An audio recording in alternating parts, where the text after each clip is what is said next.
Plus One Forward, the podcast powered by the Apocalypse, where we talk about tabletop role-playing games using or inspired by the Apocalypse engine. I'm your MC Rich, and I'm excited to bring you the second half of the Alpha's interviews. Now, these are interviews conducted by Rach Shelke, my co-host, with aspiring and established game designers with PBTA hacks and games that they are working on. These all came from Metatopia 2017, so by the time that you're listening to this, several of them may have evolved and iterated past the point of this interview, but I still think there's some golden nuggets of inspiring detail and also talking about the process of making games that I hope you enjoy. Welcome to another Plus One Forward micro interview. These interviews are intended to focus on Powered by the Apocalypse games currently in development. The stage of development can vary between a very early alpha with maybe just a few moves to a almost fully finished beta game that is fully playable. I'm joined today with Anna Kreider to talk about her current project, Death Knights. Hey Anna, welcome to my little podcast. Hey, it's great to be here. Awesome, I'm excited to have you on. Could you tell our listeners a little bit about yourself and your game? Sure. So my name is Anna Kreider, like Rach said. Probably my biggest game that I'd be known for is I was the co-designer of The Watch.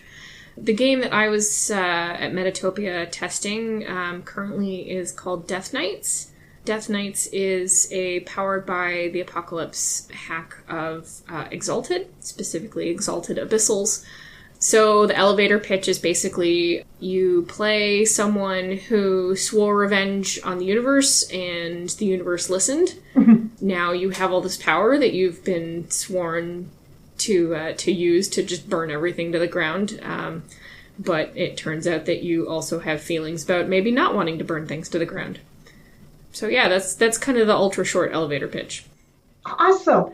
So what drove you to build this game in Powered by the Apocalypse as opposed to any other game or system out there on the market? Well, I mean, I'll be honest, Powered by the Apocalypse has kind of eaten my tabletop design brain mostly these days. But also, I originally started this hack several years ago at a Skype group at the time. They wanted to play Abyssals over Skype. And I was like, cool, but I'm not playing like 500 pages of White Wolf tabletop system over Skype. So I got a friend to kind of write the bones of what later became this game. And then the group fell apart, but I was like, well, I mean, this is pretty neat, so I'm going to keep working on it. I thought it was interesting when you had mentioned the ties to online role-playing, because I think we take it for granted how accessible Powered by the Apocalypse games can be for online playing. I think it is a real sweet spot for online gaming. There are other games that I have run online, and they do okay, but it's difficult. Like, even Fiasco gets really difficult to run online, so the fact that you just have the 2d6, all the players need is the playbook and a moves sheet in front of them, and then, you know, like, if you have people who have a level of familiarity with the game that you're playing, it just goes really smoothly and easily. Mm-hmm. So yeah, I'm definitely a big fan. So what innovation is your game bringing to Powered by the Apocalypse? What makes your game different? Well, something I'm excited about is one of the reasons why I started designing it is because there were just all these pages and pages and pages of system for all these gonzo superpowers that these characters had. I condensed about 100 to 200 pages of that into one sheet of paper, which I'm pretty happy about. The magic system that I made fits on one sheet of paper, and it borrows heavily from how Drew Medeiros handled forced moves for Star Wars World, but also with a lot of my own stuff in there. So I think that's the new thing that I'm the most proud of, that took the most work to develop. Just like crunching down? Yeah. I mean, my playtesters at Metatopia were very enthusiastic in how I managed to capture the feeling of all of those pages and pages of gonzo superpowers, but, you know, in a very mechanically streamlined kind of way. So it still reproduces, like, the flavor that I was going for without having the horrible inefficiency. Something I had asked you at Metatopia when we had met was about the social commentary in your game. And you had replied back with a fascinating thought, which was that you were designing to figure out what that commentary was, almost to play on playing to find out what happened. So I'm deciding to figure out what my game is going to talk about. Did you learn anything new at Metatopia about what your game is really talking about in the social sense? I feel like I'm still processing a lot of what happened at Metatopia. I was very physically exhausted when I came back, so I'm still kind of, like, I'm just now listening to my recordings and really taking notes and starting to make revisions. And for people listening, the conversation that Rach was mentioning, she asked me that question, and I was like, oh, geez, because with the watch, we started with a political statement and then designed the game around that.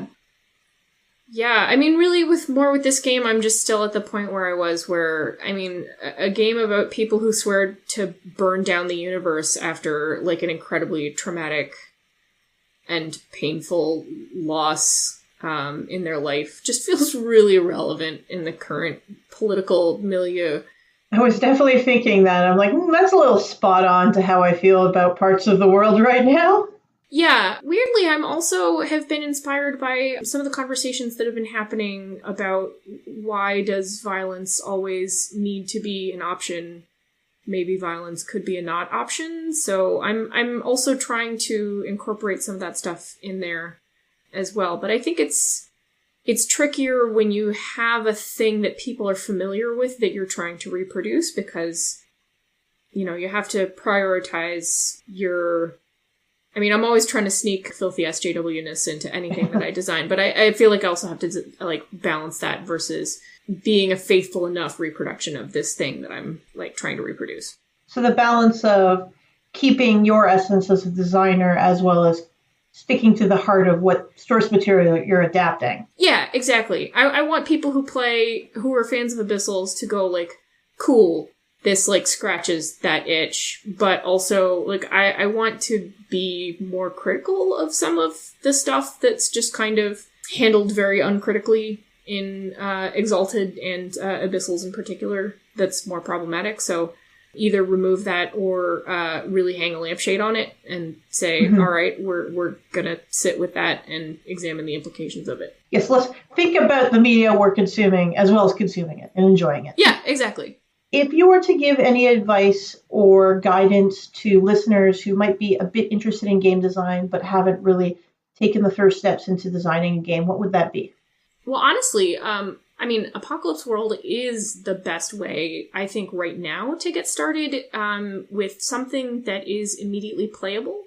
I think the best way is to start small. Take a game that does about 80 to 90% of what you want to do. And even if all you're doing is... well, I like this game, but I want it to have a different setting. And you write a new setting, and you maybe change the wording of a couple moves so that they're appropriate to the new setting. I mean, that's still game design. That's actually exactly how I got started in game design. And the more I kind of tinkered, the more comfortable I got doing bigger and bigger things. But yeah, I mean, my biggest advice is, like, don't feel like you need to reinvent the wheel. Hacking is easy. And it also means that you have something that you can play right away and actually have fun with. And that's kind of a big deal for a lot of people who, for various reasons, are under time crunch. Like if you're a woman and you've got second shift labor, or you've got a lot of jobs that you're working, or that kind of thing. So yeah, hacking is amazing. Yeah, at school, back when I studied media, we used to call that leveraging the tools. Yeah, and you know, like especially now, there's like 30 or something published Apocalypse World games. I mean, if you go to apocalypseworld.com, like, Vincent's got the whole list. So there's such, like, a ridiculous diversity of, like, really cool stuff that people have done with things that once you really start diving into that, people have solved a lot of problems. You kind of can take advantage of that in a lot of ways.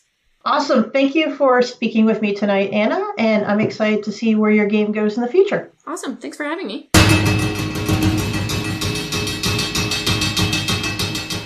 Welcome to another Plus One Forward micro interview. These interviews are intended to focus on Powered by the Apocalypse games currently in development and explore the ideas and concepts that designers are intending to bring to the community.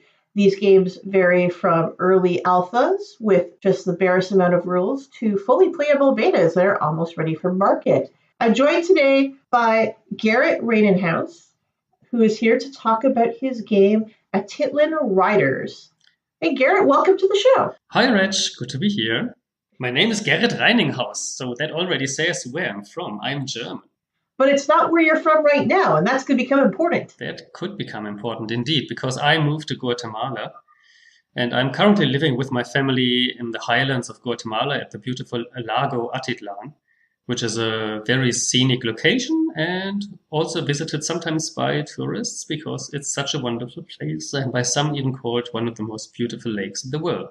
So can you tell our listeners a little bit about your game? Indeed, yeah. Atitlan Riders, so just like the name comes from the lake Atitlan, but also the city where I'm living in is Santiago Atitlan, is an indigenous town. So this is a Mayan community, the Tzutuhil. We are 100,000 people and they still speak their language. And I was excited about game design, and I thought, why not make a game about the place where I currently live in? And so I started to do this as a kind of a reflection about where I live, how people grow up here, how different my life must possibly have been from how they grow up here, the people I currently live with, and also what commonalities we have. And so I started exploring, talking with people, and try to bring that into a kind of a game. So what's the focus of your game? Finally, it's about social drama of young adults. But additionally, they have secret fast and furious tuk-tuk racings by night. A tuk-tuk is a three-wheeled vehicle, and they are used as taxis here. And if you go by one for the very first time, you are not sure if you will survive, because they go through these narrow and steep streets, like in high speed. They have like decorations, like vinyls, like professional racing cars, and you definitely feel excited about like having fast and furious tuk-tuk races with them. And I thought, why not combine this like masks, where you have like also a secret identity. You have your day life, you have your struggle with your family, you have influence by the church, by the clan, about economic pressure, health issues, whatever, which is all kind of strong on you. But then again, you can get relief by going out on your tuk-tuk and by night and have these secret races. It's a shame that podcasting is not a visual medium, because when I met you at Metatopia, when you introduced the idea of tuk-tuk driving, you turned around and you pulled out a model of these taxis and put it on the table in front of me. It was great. Yeah, exactly. Yeah. So, and this is also why I start the game in character creation by having a sheet of paper at least with me. And then everybody gets one of these papers, and it's the front of a tuk-tuk. And then we decorate that together. And that's part of character creation, because you bring something from the character you create into these decorations. You might have like flashes everywhere, or something like most wanted written on the front, or whatever you want. And it tells you something about your character, and the others can then interpret that. And you already have a conversation at start. So why did you choose to develop this game in using Powered by the Apocalypse as opposed to any other game system or engine on the market? Well, obviously, PBTA is a great design framework, and there has been a lot of interesting work being done, very interesting discussions. I play, run, and read a lot of PBTA, so I feel extremely comfortable in the system. And it's my favorite system, so I love what I love. And so it had to be a PBTA. But it's really like, also for me, PBTA is perfect for the ways of stories I want to tell, which is a lot about the narrative, about the story you share together. And the mechanics perfectly serve the narrative framework. So I could look at very different PBTA systems and pick like what they have in mind to reflect about something they want to tell. And then I could put all these pieces together and construct something new out of it. And because I play a lot, I think I have a quite good judgment about what works. So what innovation is your game bringing to the Powered by the Apocalypse community? What makes your game different? Well, first of all, I could say innovation is overrated, but I'm not 100% serious about that, because like I was studying public policy and there was a lot about innovation and what innovation actually means. And I think I purposefully decided that I don't want to innovate the game design industry with my very first game, but I want to do something solid. PBTA has wonderful, innovative ideas, and if I bring them together, it still takes innovative kind of effort to combine that in a useful manner, that the combination is consistent and that you don't have like 7 economies running and 10 different moves on 10 different sheets in the end. So I was talking already about one thing which in the end I still consider as innovative, and that is the tuk-tuk front, which you draw together, and you can buy stickers and put them on there together, and like these vinyls on your racing car. And I think this is, for me at least, something I consider as innovative enough that it's worth mentioning here. The other thing is that tuk-tuk racing, like having these races in the middle of a story, that took me quite a lot of thoughts how to bring that in. You don't want to interrupt the gameplay. And there are a couple of games, for example, Meshed, which have like mini games built into the story, but I wanted to see what works in them and what doesn't work as well as I want to have it. And so I designed something which is like a mini story game, and it's very focused on the story. So you're not leaving your characters, but you are still in a sort of a racing game which has a competitive element into it, which usually I would say doesn't work that well in PBTA. And I think it works in the end. I'm considering publishing it separately as a separate game, and it could still work. And that is the kind of achievement I wanted to see there. The other thing is that I looked at the epilogue, and that is something we do a lot in the Gauntlet, and I very much enjoy that because we have like very short sessions sometimes, like just a one-shot, 3 hours, we want to tell a story. You're usually not done yet. You have a chance to tell an epilogue about your character. And Fiasco is having this epilogue where you have to roll all the dice you collected. Yes. And I thought, like, why don't also bring that in and have at least one of the economies which you gather and which in one-shots are usually is pretty useless. Why not use one of the economies you have in the game and use that for the epilogue move and let the dice decide how well your character will live after the game is over. So that's a very tiny and little element, but possibly also belongs into this list. So one of the things you've talked about is how your game is meant to invoke the community in which you're living right now. And when we spoke at Metatopia, you talked about how you've reached out to parts of that community, both for help in terms of designing the game and for play testing it. Can you go into that in a little bit more detail for the podcast?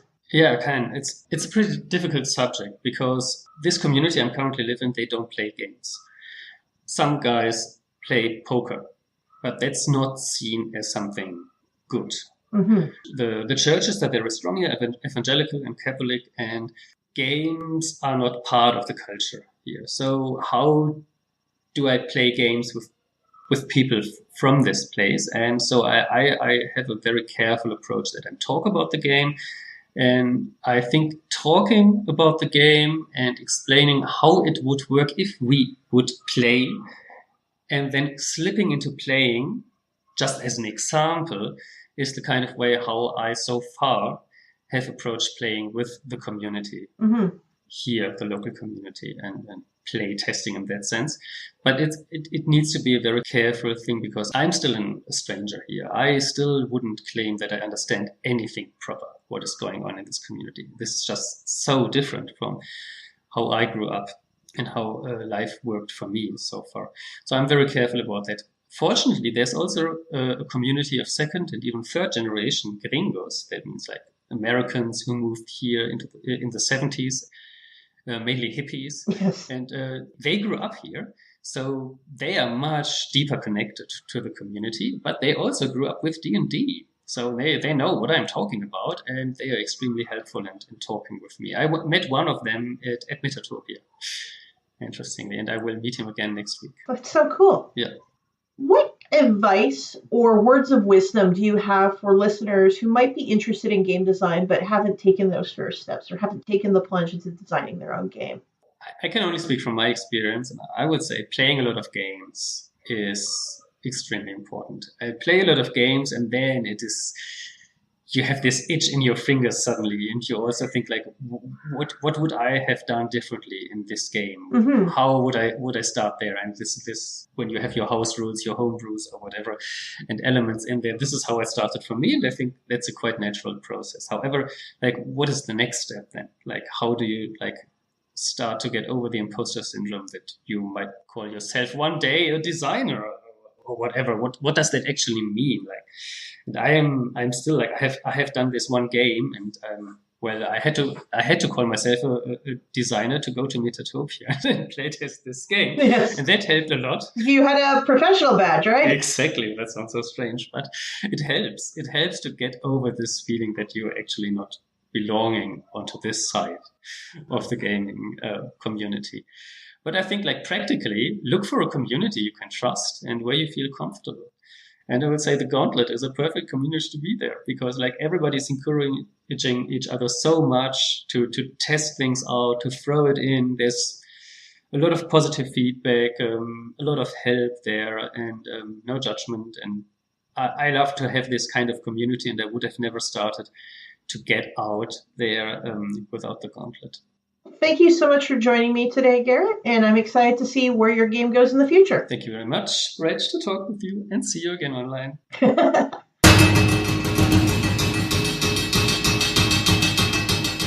Welcome to another Plus One Forward micro interview. These short interviews are intended for us to explore games that are currently in early production, be it alphas that are not fully playable or betas that are just prepping for release. Joining me this time is Steve Radaba, who is going to be talking about his game Bullets in the Mountain. Hi, Steve. Welcome to the show. Hi. Thanks for having me. Can you tell our listeners a little bit about Bullets in the Mountain? Yeah. It's a Powered by Apocalypse, of course, Western that focuses in and around Wyoming, and where you create a town in roughly 1800s Wyoming and really work to kind of focus on that town and make the town survive, and really focuses on your reputation inside that town. It's kind of started with as a hack of No Country for Old Kobolds, and took his village mechanics and really kind of expanded and built from there. And it's not quite the game that it was when I started. It's changed quite a bit since then. Kind of really focused on that, in your reputation in that town, and making the town something that you want to survive, and really giving the players, some skin in the game of getting the town to survive and building the town. Anyway, that's where I'm going with it. I think the idea is super cool because a lot of people focus on a genre or a piece of media in terms of building out their game, and you're focusing on a place. Yeah, well, I kind of started in the genre. The original plan, I had gone to see Magnificent Seven, and I thought, wow, the 7 people here would be like 7 playbooks. Look at that. Maybe somebody should make that a thing. And I kind of researched into it a little bit, and nothing's been, full produced release, but there's a few different hacks out there that kind of play around with that Western theme. And I didn't really completely let it go. And then I was developing games to run at Gen Con, and I just kind of made up the game description and hit send. And then summer came along and thought, oh shoot, I should probably hack together some sort of game to play at Gen Con here. Somebody bought tickets. There should be a game. Yes, the tickets were all sold. I should write this game. That's so cool. Why did you go with Powered by the Apocalypse as opposed to other systems? And then that kind of goes back to that initial concept where I saw Magnificent Seven saying, this looks like an apocalypse world setting. This looks like something that should be there. And that's kind of what got me that hook to it. And I really like it, and I really like how the Apocalypse World engine plays. And I really want to keep, that's kind of integral to the game design at this point. There's switching gears to something else wouldn't make sense. Totally understandable. Let's explore, again, this topic of Wyoming. When we were at Metatopia, I came in expecting that this was going to be a straight Western. And then you were like, oh, no, it's about this location, about this time and place. Could you explain to your audience members, or someone like me, I'm Canadian, I don't have that much of a background in American City, what's so compelling about this as a setting, and why we should be playing a game there? So Wyoming is really interesting in just that it's one of the least populated states in the country. The only less populated, like as far as people per square mile, is Alaska. And even there, most of the people are glommed into big spaces versus here. We have 500,000 people across the entire state. So it's just a very different life here than it is in other places. And I've lived in Minneapolis. I've been to Denver many times. I know what life is like in a larger place. And yeah, it's just so different here. I kind of like that and wanting to present that and the way life is here. For instance, like when I lived in Minneapolis, I went to the grocery store and ran into somebody I knew once in 3 years I lived there. I don't go to the grocery store without running into 5 people I know here. Every time I go, it's going to take me a while because I have to stop and talk to people. I have a friend who doesn't like to go for a walk because he feels like he's on parade because he's constantly waving to people the entire walk. So just the idea where it's a really tight, close-knit community, I think is very different than like larger city living. And so I kind of wanted to represent that. And Wyoming's interesting. I mean, we have, Yellowstone here, and there's a lot of, the Western feel that isn't really represented in movies very often. The only Western people can ever think of that talks about Wyoming is Brokeback Mountain, which isn't a typical Western at all. No, it's definitely not a typical Western when you think of Westerns. Right. It's just kind of a different town. There's a lot of ghost towns around, and I'm kind of pulling those for some information as far as the history. Butch Cassidy lived all across the state in various places, and there's a lot of interesting characters who are like him. There's a town called Arlo, Wyoming. I won't go into details now, but if you're bored, look up Arlo, Wyoming. It's fascinating history, and it's a complete ghost town now. One of the guys there is named Broken Nose Jackson. In playtesting, how have players been reacting to the focus and the setting? So far, I've actually had them want me to push that farther and really dig deeper into that, especially with the town and building that town and giving them buy-in to the town. When most testers sit down, they're expecting a straight Western, and when they see that's not quite what it is, they say, okay, well then, if I'm going to buy into town, these are the things I want to buy in a little bit more. So it's kind of pushed me to really develop it into much more of an interesting game than it is currently. And it definitely has a ways to go on that. What do you think is the most innovative idea or mechanic that's in your game? It's definitely I'm taking the town mechanics out of No Country for Old Kobold, which is a very fun and very silly game. And I'm trying to bring them back and bring a lot more gravitas to them and really grow them up. So instead of all the people being a number, we're going to have names. As you play, you'll create names for all of your families. And as you do something and mess up, a hard move might be to make somebody move away. And it's not just going to be, the number goes down. It's no, the Andersons are now gone.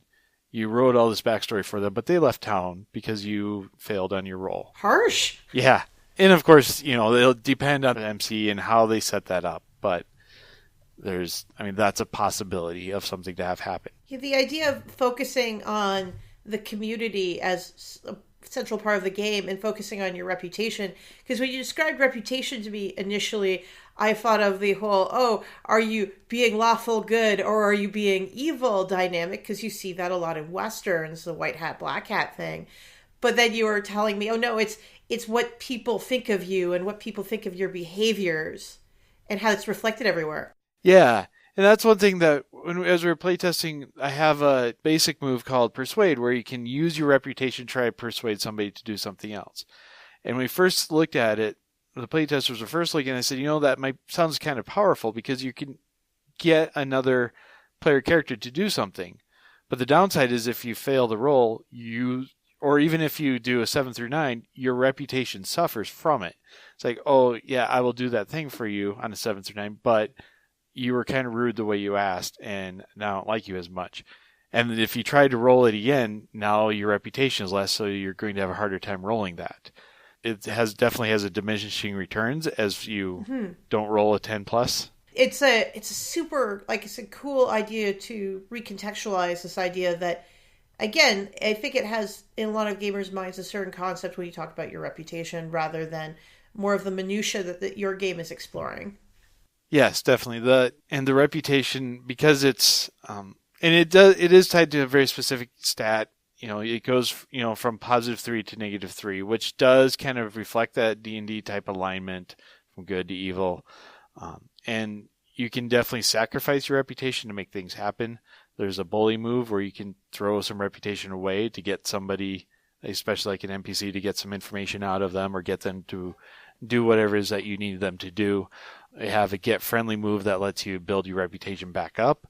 Yeah, I kind of see that very similarities between that, but in this, you want to have a good reputation in town. Just like I do living here in a small community, I'm kind of careful sometimes. I walk on eggshells sometimes because I care what the people around me think of me and my family and who we are. Especially I'm a small business owner in town, so I really want people to think well of me because that will, if they don't, I won't get business, and that's my livelihood. If you had any words or advice for listeners who might be a little bit interested in game design but haven't taken that step into starting to design out their own games, what would those be?